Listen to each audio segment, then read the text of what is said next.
I know we have more questions. Yes, ma'am, in the purple. I grew up Southern Baptist. Okay. Let's talk. All right, settle in, everybody. Right. It's fixing to get good. So one of the things that I've heard people say to me since I've come out is, they'll say things like, love the sinner but hate the sin. Mm-hmm. And I guess I'm just wondering what your thoughts are on that and how you've reconciled your faith with your sexuality. Right. What's your name? Erin. Erin asked the question because she was raised Southern Baptist. She asked the question about the phrase that we've all heard, love the sinner, hate the sin.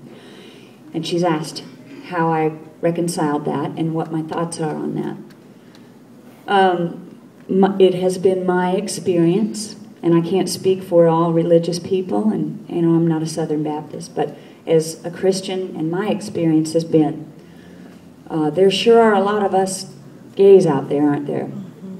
And I was diligent in my prayer. Ask that prayer that I read to you, that I prayed, and if prayer could change people like us, it surely would have. If this is my opinion, I know that all of us have prayed that prayer, and I can't imagine that God made me this way and wanted me to change it. I can't imagine that it's God's plan to torture us. I can't imagine that God would put any kind of burden like this on his children.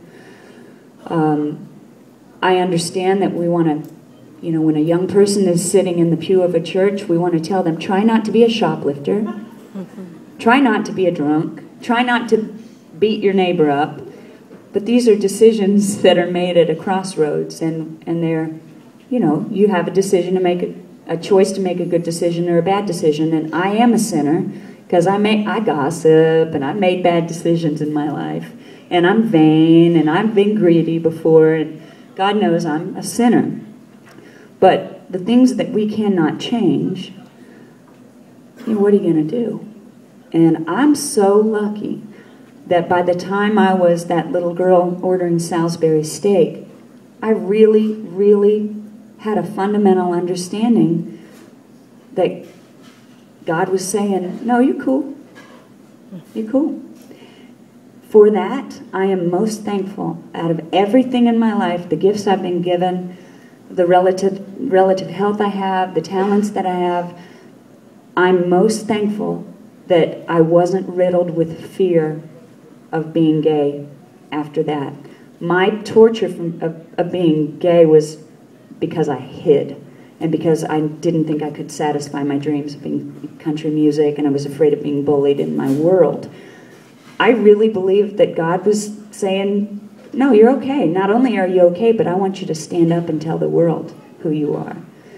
So I know what I don't want to do is try to be a voice of religion. I have read the Bible from cover to cover, but I don't study religions. All I know is when I put my head down on my pillow at night and I talk to God, I feel super duper good with God. And I can't imagine that God wants kids to jump off of bridges. That's not the God I know.